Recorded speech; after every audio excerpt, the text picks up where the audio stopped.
দৃশ্যমান হতো, সেই দৃশ্য দেখে কাফেররা বলতো মুহাম্মদ তো পাগল হয়ে গেছে। নাউজুবিল্লাহ বলবেন না, এটা হচ্ছে চতুর্থ কারণ।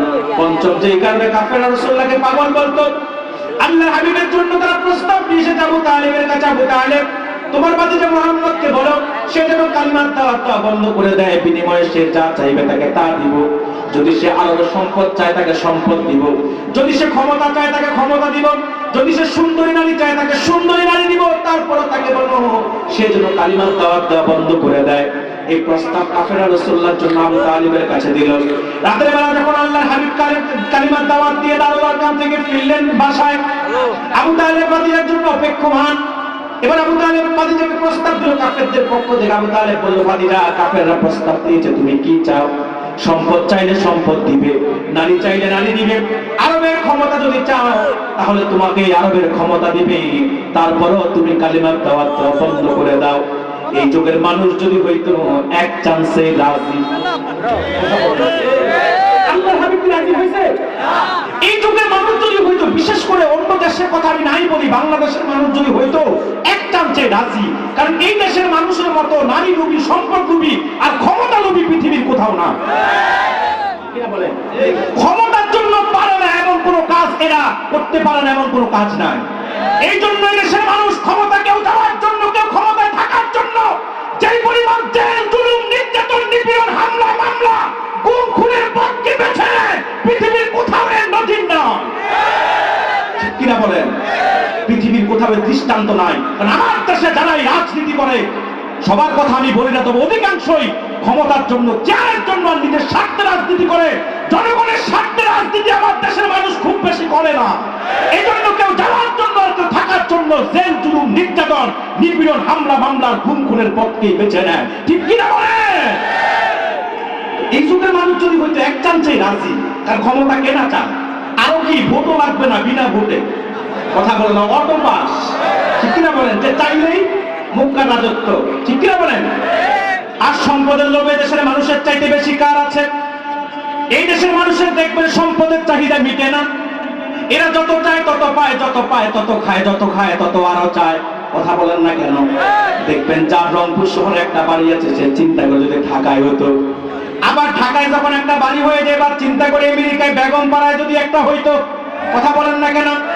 এরপরে দেখবেন দেশের রিজার্ভ ফাঁকা করে জনগণের সম্পদ চুরি করে বেগম পাড়ায় বাড়ি বানায়, কেউ লন্ডনে বানায়। কথা বলেন না কেন? কেউ আমেরিকা বানায়, কেউ পৃথিবীর বিভিন্ন রাষ্ট্রে বাড়ি বানায়, গাড়ি কিনে, নিজেদের সব কিছু সরঞ্জাম জোগাড় করে। যাওয়ার বেলা জনগণের জন্য কিছু রেখে যায় না, তলাবিহীন ঝুড়িতে দেশটাকে পরিণত করে রেখে যায়। এই দেশের মানুষের সম্পদের লোভ বেশি, ক্ষমতার লোভ বেশি, নারীর লোভ এত বেশি। এই দেশের মানুষের দেখবেন অধিকাংশ, সবার না, দেখবেন বহু লোক আছে ঘরে নিজের বউ রেখে বাইরে বড় বিয়ে করে। ঠিক কিনা বলেন? ঘরে নিজের বউ রেখে সুন্দরী মেয়ে নিয়ে নাইট ক্লাবে যায়। এরা যদি হইতো নারীর জন্য পাগল হইতো, ক্ষমতার জন্য পাগল হইতো, সম্পদের জন্য কি হতো? কিন্তু আল্লাহর হাবিব রাজি হন নাই। আল্লাহর হাবিব বলেছে, চাচা কাফেরদেরকে বলে দিয়ে, কাফেররা যে তিনটা প্রস্তাব দিয়েছে আমার জন্য, তিনটাই দেওয়া তাদের জন্য সহজ। কারণ তাদের কাছে সম্পদও আছে, তাদের কাছে ক্ষমতাও আছে, তাদের কাছে নারীও আছে। চাচা আপনি কাফেরদেরকে বলে দিয়েন যদি অসম্ভব কিছু তারা আমাকে দেয়। আল্লাহর হাবিব বললেন, চাচা লাউ আদাতাশ শামসা আলা ইয়ামিনি ওয়াল কামারা আলা ইয়াসারি, কাফেরদেরকে বলে দিয়েন যদি তারা আকাশের সূর্যটা আমার ডান হাতে তুলে দেয় আর পূর্ণিমার চাঁদটা যদি আমার বাম হাতে তুলে দেয়, তারপরও আমি মুহাম্মদ কালিমার দাওয়াত থেকে এক চুলো দূরে সরব না। এই জন্য কাফেররা বলল মুহাম্মদ পাগল। আপনারা বলবেন না বিষয়টা আরো সহজ করে দিলে বুঝবেন। এটা আপনাদের প্রধানমন্ত্রী আমার পাশে বসা, তিনি আমাকে 1 কোটি টাকা দিতে চান। কত কোটি দিচ্ছেন আমি বুঝাচ্ছি, 1 কোটি টাকা দিতে চায় আমাকে, কিন্তু আমি দিতে রাজি নাই। আমি বললাম আপনার টাকা আপনার কাছে থাক, আমার ওয়াজ আমি করি। আপনারা বলুন হুজুর মনে হয় পাগল, যে 1 কোটি টাকা দিতে চায় কিন্তু তিনি দিতে চায় না। হুজুর মনে হয় টাকার লোক কান্না আছে। কথা বলেন। ঠিক একই কারণে কাফেররা রাসূলুল্লাহকে পাগল বলল। তারা রাসূলুল্লাহকে সম্পদ দিতে চায়, আরবে ক্ষমতা দিতে চায়, সুন্দর নারী দিতে চায়, কিন্তু রাসূল দিতে রাজি নাই। এজন্য কাফেররা রাসূলুল্লাহকে বলতো পাগল। নাউজুবিল্লাহ বলবেন না। এটা হচ্ছে পঞ্চম কারণ। ষষ্ঠ যে কারণে কাফেররা আল্লাহর হাবিবকে পাগল বলতো, তারা দেখা যায় মুহাম্মদের নূরের কদমে একবার যায়, রাসূলুল্লাহর দ্বীনকে যে একবার গ্রহণ করে নেয়, নির্যাতন নিপীড়ন সব কিছুকে সে হাসি মুখে গ্রহণ করে নেয়, তারপরও সে দিন থেকে দূরে সরে না। সুবহানাল্লাহ বলতে মন চায় না? যারা একবার ইসলাম গ্রহণ করে তাদের সম্পদ কেড়ে নিতে চাইলে সম্পদ দিয়ে দেয়, তারপরে ঈমান ছাড়ে না। তাদের জীবন কেড়ে নিতে চাইলে জীবন দিয়ে দেয়, তারপরে ঈমান ছাড়ে না। স্বামী স্ত্রী সন্তান পরিবার পরিজন আত্মীয় স্বজনের চাইতেও তারা মুহাম্মদকে বেশি ভালোবাসে। দৃষ্টান্ত হিসেবে এই উহুদ যুদ্ধে একটা মিথ্যা সংবাদ ঘটিয়ে গেল যে রাসূলুল্লাহ নাকি শহীদ হয়ে গেছে। একটা মহিলা উহুদের ময়দানের দিকে সংবাদ পেয়ে দৌড়াতে লাগলেন। প্রতিমধ্যে সাহাবায়ে কেরাম বলল, মহিলা দৌড়াও কেন, তোমার স্বামী তো উহুদে শহীদ হয়ে গেছে। আপনার আমার বিবি হলে তৎক্ষণাৎ স্বামীর জন্য কান্নাকাটি শুরু করতে হাউমাউ করে, কিন্তু মহিলা বলল, স্বামী শহীদ হয়ে গেছে তোমার কাছে জানতে চাইনি, বলো আল্লাহর রাসূল কেমন আছে। আর কিছু পথ যাওয়ার পর বলল, মহিলা দৌড়াও কেন, তোমার পিতা তো উহুদে শহীদ হয়ে গেছে। বলল, পিতা শহীদ হয়ে গেছে আমি শুনতে চাইনি, বলো রাসূলুল্লাহ কেমন আছে। সুবহানাল্লাহ বলবেন না? আর কিছু পথ যাওয়ার পরে বলল, মহিলা দৌড়াও কেন, তোমার সন্তান তো শহীদ হয়ে গেছে। বলল, সন্তান শহীদ হয়ে গেছে আমি জানতে চাইনি, বলো আল্লাহর রাসূল। আকীদার কিতাব যেটা শরহ ফিকহিল আকবার, শরহ ফিকহিল আকবরের মধ্যে আল্লাহর ব্যাপারে লিখতে গিয়ে বলেন তিনি বেমিসাল, লাইসা কামিসলিহি শাই। আল্লাহর কোনো মিসাল নাই, কোনো দৃষ্টান্ত নাই, কোনো উদাহরণ নাই, তিনি আজিম, তিনি বেমিসাল। তার মিসাল নাই, তার কোনো দৃষ্টান্ত নাই, তার সাথে কাউকে তুলনা করা যায় না, করলে শিরক হবে, ঈমান যাবে। ঠিক আছে বলেন? তো আল্লাহ আজিম, তিনি বেমিসাল। এবার আল্লাহ কোরআনকে বলছে আজিম, এটা ব্যাখ্যাগত ব্যাপক। ইমাম ফখরুদ্দিন রাজি তাফসীর মাফাতিহুল গায়েব, যার প্রসিদ্ধ নাম তাফসীরে কাবীর, প্রথম খণ্ডে একেবারে প্রথম দিকে সূরা ফাতিহার ব্যাখ্যা করতে গিয়ে ইমাম রাজির কলম বন্ধ হয়ে যায়। ইমাম রাজি লেখেন, ইয়্যাকা না'বুদু ওয়া ইয়্যাকা নাস্তাঈন, এই দুটি শব্দের একটি আয়াতের মধ্যে 10,000 বিষয় সংশ্লিষ্ট। যদি কেউ হক আদায় করে তাফসীর লিখতে যায়, 10,000 খণ্ডে তাকে তাফসীর লিখতে হবে। একটা আয়াতের ব্যাখ্যা যদি এত ব্যাপক হয়, তো গোটা 30 পারার ব্যাখ্যা কত ব্যাপক। সে কোরআন তাআলা কি বলছে? আজিম। আজিম কি বলছে? আজিম। এরপর আল্লাহ আরশ নিয়ে বলছে আজিম। সেটা কেমন? একটু উদাহরণ দেই, মনোযোগ দিয়ে বুঝবেন কথাটা। আরশ কত বড়, তেমন আজিম। এই চারটা রংপুরের, এই যে আপনার মিঠাপুকুর পাড়ার মানুষ, মিঠাপুকুরের মানুষ, মিঠা পুকুর না এলাকার পুকুরের পানি কি মিঠা নাকি? মিঠা পুকুরের পানি? আচ্ছা, মানুষগুলা মিঠা। তবে মানুষগুলা মিঠা কিনা জানি, তবে কোরআনের প্রেমী আলহামদুলিল্লাহ বলবেন না? হাত পেতে বসে আছে বিএনপির বড় নেতা বসে। আমরা বহু জায়গায় গেলে নেতারা আসে 2 মিনিট সময়ের জন্য। আহারে, গত 2015-16 থেকে তো আমি ময়দানে কথা বলি, 24 পর্যন্ত কম চলি নাই। ওয়াজ করতেছি, মাঝখানে বড় নেতা আসছে, সবাই নেতাকে নিয়ে ব্যস্ত, ওয়াজ বন্ধ করে বক্তব্য দিয়ে তারপরে যেত। তবে আমার সাথে খুব বেশি পারতো না, কারণ করলে আমি রাগ করতাম। আমি বলতাম, তোমরা কি এটাকে রাজনৈতিক সমাবেশ বানাইছো নাকি ওয়াজ মাহফিল? তাহলে পোস্টারে লেখার দরকার ছিল মাহফিল এবং সমাবেশ। কথা বলেন। নিয়ামত মর্যাদা দিয়েছেন খাতামুন নবিয়্যিন, সুবহানাল্লাহ বলবেন না? সূরা আহজাবের 40 নং আয়াতে আল্লাহ সেটা ঘোষণা করেছেন। আল্লাহ তাআলা বলেন, মা কানা মুহাম্মাদুন আবা আহাদিন মির রিজালিকুম ওয়ালাকিন রাসূলুল্লাহি ওয়া খাতামান নাবিয়্যিন। সুবহানাল্লাহ বলবেন না? আল্লাহ বলেন, মা কানা মুহাম্মাদুন আবা আহাদিন মির রিজালিকুম, মুহাম্মদ সাল্লাল্লাহু আলাইহি ওয়াসাল্লাম তোমাদের মতো কোনো প্রাপ্তবয়স্ক পুরুষের পিতা নন, ওয়ালাকিন রাসূলুল্লাহ, তিনি আল্লাহর রাসূল, ওয়া খাতামান নাবিয়্যিন, এবং তিনি সর্বশেষ নবী। সুবহানাল্লাহ বলবেন না? এটা আল্লাহর পক্ষ থেকে রাসূলুল্লাহর জন্য নিয়ামত। এক নিয়ামত আল্লাহ তার হাবিবকে দিয়েছেন। লাখের উপর নবী রাসূল শত শত বছর হায়াত পেয়েছে, লম্বা হায়াত পেয়ে দীর্ঘ সময় ধরে তারা দ্বীনের প্রচার করেছে, কিন্তু কারো মাধ্যমে আল্লাহ দ্বীনকে পরিপূর্ণ করেন নাই। কিন্তু আপন রাসূল মক্কায় 13, মদিনায় 10, মাত্র 23 বছর রাসূলুল্লাহ দ্বীনের দাওয়াত দিয়েছেন। আল্লাহ তাআলা আপন হাবিবের 23 বছরের দাওয়াতি কাজকে কবুল করে সর্বশ্রেষ্ঠ দ্বীন ইসলামকে আল্লাহ পূর্ণাঙ্গ করে দিয়েছেন। তাফসীরে খাজান শাকিব ইমাম খাজান লেখেন, আমার নবী দুনিয়া থেকে বিদায় নেওয়ার 80 কিংবা 81 দিন পূর্বে আল্লাহর হাবিব আরাফার ময়দানে কুষ্ঠির পিঠে বসে হুজুর বিদায় হজের ভাষণ দিচ্ছিলেন। রাসূলুল্লাহর সামনে সেদিন 1,24,000 মতান্তরে 1,40,000 সাহাবায়ে কেরাম উপস্থিত ছিলেন। আল্লাহ জিবরিলকে দিয়ে ওহী পাঠিয়ে দিলেন সূরা মায়েদার আয়াত, আল-ইয়াউমা আকমালতু লাকুম দীনাকুম ওয়া আতমামতু আলাইকুম নি'মাতি ওয়া রাদিতু লাকুমুল ইসলামা দীনা। সুবহানাল্লাহ বলবেন না? আল্লাহ বলে, হাবিব আল-ইয়াউমা আকমালতু লাকুম দীনাকুম ওয়া আতমামতু আলাইকুম নি'মাতি, হাবিব আজকে এই দিনে আমি দ্বীনকে পরিপূর্ণ করলাম। সুবহানাল্লাহ কি বলতে মন চায় না আপনাদের? ওয়া আতমামতু আলাইকুম নি'মাতি, আর আমার নিয়ামতকে পরিসমাপ্ত করলাম। ওয়া রাদিতু লাকুমুল ইসলামা দীনা, আর একমাত্র ইসলামকে আমি দ্বীন হিসাবে, জীবন ব্যবস্থা হিসাবে মনোনীত। আল্লাহর পক্ষ থেকে একমাত্র মনোনীত স্বীকৃত পূর্ণাঙ্গ দ্বীন যেটা, সেটার নাম হলো ইসলাম। কি নাম? কথা বলেন, কি নাম? এই জন্য মনে রাখবেন, হিন্দু বৌদ্ধ খ্রিস্টান সবাই ধর্মনিরপেক্ষ হলেও মুসলমান কোনোদিন ধর্মনিরপেক্ষ হতে পারে না। ঠিক কিনা বলেন? কারণ ইসলাম পূর্ণাঙ্গ জীবন ব্যবস্থা। কিন্তু আমার দেশে যারা ধর্মনিরপেক্ষতার দাবি করে, তারা ধর্মনিরপেক্ষতার দোহাই দিয়ে হিন্দুদের তেলসমতি করে, হিন্দুদের পা চাটে। 7% ভোট পাওয়ার জন্য পূজা মণ্ডপে গিয়ে এমন কথাও বলে যে কথা বললে ইমান যায়। এদের উদ্দেশ্য একটাই, ধর্মনিরপেক্ষতার স্লোগান দিয়ে দিল্লিকে খুশি করা। কিন্তু তারা জানে না, বাংলাদেশের মানুষ মন থেকে কেউ দিল্লিকে পছন্দ করে না। যারাই ভারতকে বন্ধু বানিয়েছে তারাই ক্ষতিগ্রস্ত হয়েছে। কারণ বাংলাদেশের সবচেয়ে বড় শত্রু হচ্ছে ভারত। ভারত আমাদের বন্ধু না। এই জন্য দেখবেন ভারত আমাদের সব ইস্যুতে নাক গলাতে চায়। বর্তমানে বাংলাদেশে সবচেয়ে বেশি সাম্প্রদায়িক দাঙ্গা লাগানোর পিছনে কাজ করতেছে ভারতীয় এজেন্ট র।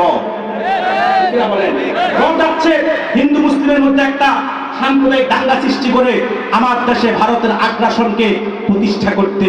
কিন্তু 92% মুসলমান বেঁচে থাকতে বাংলাদেশে ভারতের আগ্রাসনকে মেনে নিবে না। ঠিক কিনা বলেন? সেটার জন্য তারা এসকনকে কাজে লাগাইছে। এসকন হচ্ছে হিন্দুদের একটা উগ্রবাদী সংগঠন, এটা জঙ্গি সংগঠন। ঠিক কিনা বলেন?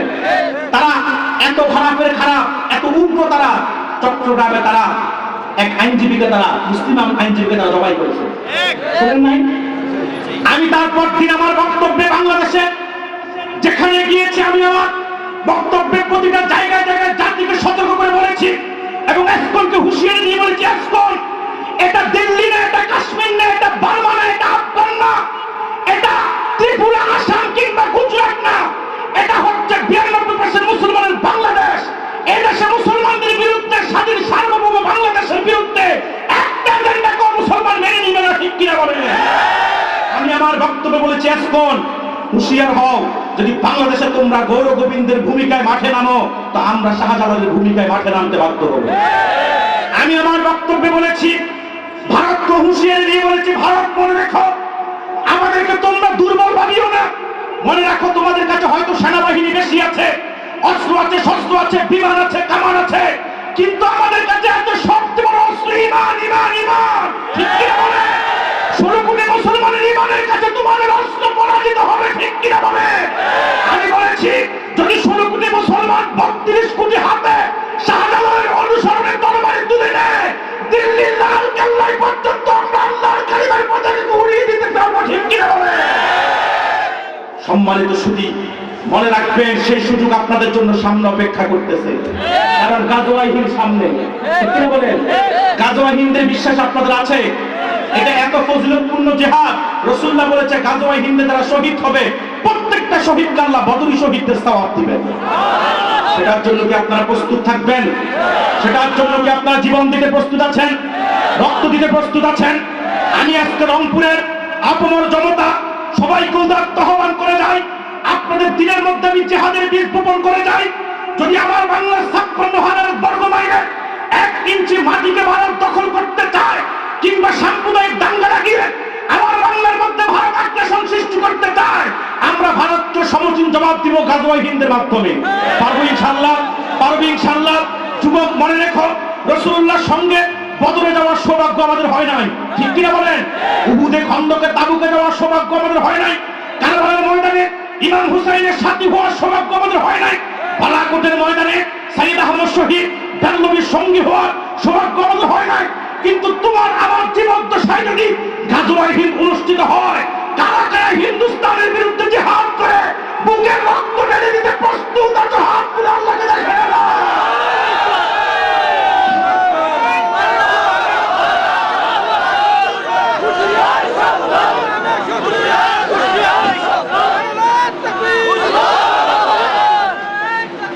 মনে রাখবেন, বাংলাদেশের সবচেয়ে বড় শত্রু হচ্ছে ভারত, ঠিক কিনা বলেন?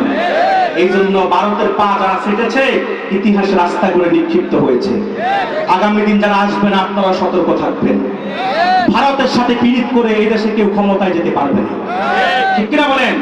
এবং আমেরিকার সাথে পীড়িত করে ক্ষমতায় গেলেও বেশি দিন থাকা যাবে না।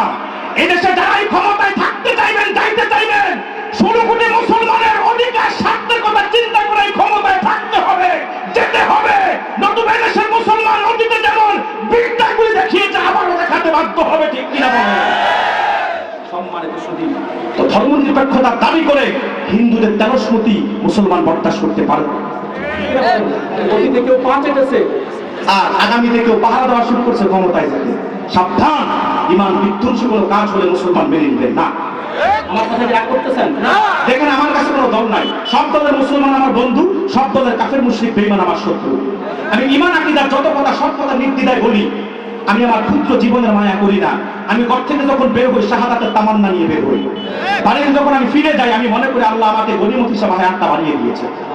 আমি হক কথা বলতে কারোর সাথে কোনো রকমের কম্প্রোমাইজ করা আমি শিখি নাই। সত্য আমি বলবো, বাঁচলে বাঁচবো, নতুবা মরে যাবো, তাতেও এটা আমার জন্য মহা বিজয় হবে, ঠিক কিনা বলেন? আমরা ধর্মনিরপেক্ষ হবো, যদি বলেন ধর্মনিরপেক্ষ হওয়া সম্ভব আমাদের জন্য, কারণ ইসলাম পূর্ণাঙ্গ জীবন ব্যবস্থা ঘোষণা কার? আল্লাহ। আল্লাহ বলেছে ওয়ারাদিতু লাকুমুল ইসলাম দীনা, একমাত্র ইসলামই হলো পূর্ণাঙ্গ জীবন ব্যবস্থা। সুবহানাল্লাহ বলবেন না? ভাইরা আমার, এত বড় নিয়ামত আল্লাহর হাবিবের জন্য লাখের উপর নবী রাসূল শত শত বছর দাওয়াত দিয়েছেন, আল্লাহ দ্বীনকে পরিপূর্ণ করেন নাই, কিন্তু এখন হাবিবের মাধ্যমে আল্লাহ দ্বীনকে পরিপূর্ণ করে দিয়েছেন। সুবহানাল্লাহ কি বলতে মন চায় না? এটা নিয়ামত, এত নিয়ামত আল্লাহ তার হাবিবকে দিয়েছেন। সর্বশ্রেষ্ঠ আসমানি কিতাব ঐশীবাড়ি আল কোরআন হাবিবের উপর আল্লাহ নাজিল করেছেন। সুবহানাল্লাহ বলবেন না? এত বড় নিয়ামত আল্লাহ হাবিবকে দিয়েছেন, তার মধ্যে আরেকটি হলো কাউসারের মালিক আল্লাহ হাবিবকে বানায়া দিয়েছেন। এটা এত দামি নিয়ামত, হুজুর বলে জাহালা মিনাল আসল আতিয়াবু মিনাল লাবান আতিয়াবু মিনাল মিশক। এটা দুধের চাইতে সাদা, মধুর চাইতে মিঠা, মিশকের চাইতে সুগ্রাণ। এত নিয়ামত আল্লাহ তার হাবিবকে দিয়েছেন। তার মধ্যে আরেকটি হলো রাসূলুল্লাহকে আল্লাহ হাসর রাখবেন স্পেশাল একটা মঞ্চে, যার নাম মাকামে মাহমুদ। সব নবী থাকবে আরশের ছায়ায়, কিন্তু রাসূলুল্লাহকে আল্লাহ আরশের ছায়ায় রাখবেন না, রাসূলুল্লাহকে আল্লাহ রাখবেন মাকামে মাহমুদে। এত নিয়ামত আল্লাহ হাবিবকে দিয়েছেন। কোরআনের জায়গায় জায়গায় আল্লাহ তাআলা হাবিবের শানকে নিজের শানের সাথে সম্পৃক্ত করেছেন। এত নিয়ামত দিয়েছে। কোরআনে 25 জন নবীর আলোচনা আল্লাহ করেছেন, কিন্তু কোথাও হাবিবকে আল্লাহ তাআলা নাম ধরে ডাকেন নাই। 25 জন নবীর সবাইকে আল্লাহ কোরআনের মধ্যে নাম ধরে ডেকেছেন। আদমকে ডেকেছেন ইয়া আদম বলে, ইব্রাহিমকে ডেকেছেন ইয়া ইব্রাহিম বলে, জাকারিয়াকে ডেকেছেন ইয়া জাকারিয়া বলে, ইয়াহইয়াকে ডেকেছেন ইয়া ইয়াহইয়া বলে, শুআইবকে ডেকেছেন ইয়া শুআইব বলে, মুসাকে ডেকেছেন ইয়া মুসা বলে, ঈসাকে ডেকেছেন ইয়া ঈসা বলে। কিন্তু রাসূলুল্লাহকে এত বড় সম্মান দিয়েছেন, এত বড় নিয়ামত আল্লাহ দিয়েছেন, আল্লাহর হাবিবকে একবারের জন্য আল্লাহ কোরআনের মধ্যে ইয়া মুহাম্মদ বলে ডাকেন নাই। যখন ডেকেছেন আল্লাহ বন্ধুকে সম্মান দিয়ে ডেকেছেন, স্পেশাল মর্যাদা দিয়ে ডেকেছেন, ইয়া আইয়ুহান নবী বলে ডেকেছেন। যখন ডেকেছেন বলেছেন ইয়া আইয়ুহার রাসূল। সুবহানাল্লাহ কি বলতে মন চায় না?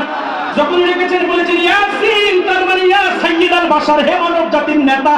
হে মুহাম্মদ বলেন না, বলেছি ইয়াসিন, তার মানে ইয়া সাইয়্যিদাল বাশার, হে মানব জাতির নেতা। যখন ডেকেছেন বলেছেন ইয়া আইয়ুহাল মুযাম্মিল, যখন ডেকেছেন বলেছেন ইয়া আইয়ুহাল মুদাথ্থির কুম ফাআনজির ওয়া রাব্বাকা ফাকাব্বির ওয়া সিয়াবাকা ফাতাহহির। সুবহানাল্লাহ বলবেন না? এত নিয়ামত দিয়েছে, হাবিবকে আল্লাহ শাফাআতের মালিক বানিয়ে দিয়েছেন। সুবহানাল্লাহ বলবেন না?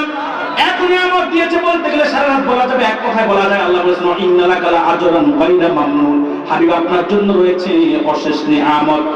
এরপর আল্লাহ তাআলা চতুর্থ আয়াতের মধ্যে বলেন ওয়া ইন্নাকা লাআলা খুলুকিন আযীম।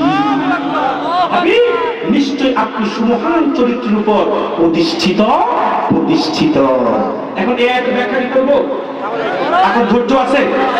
1 ঘন্টা তো হয়ে গেছে, আর কিছুক্ষণ শুনবেন? 1 ঘন্টা কিন্তু হয়ে গেছে, আর আধা ঘন্টা কষ্ট করবেন। কারা কারা হাত তোলেন? সারা রাত?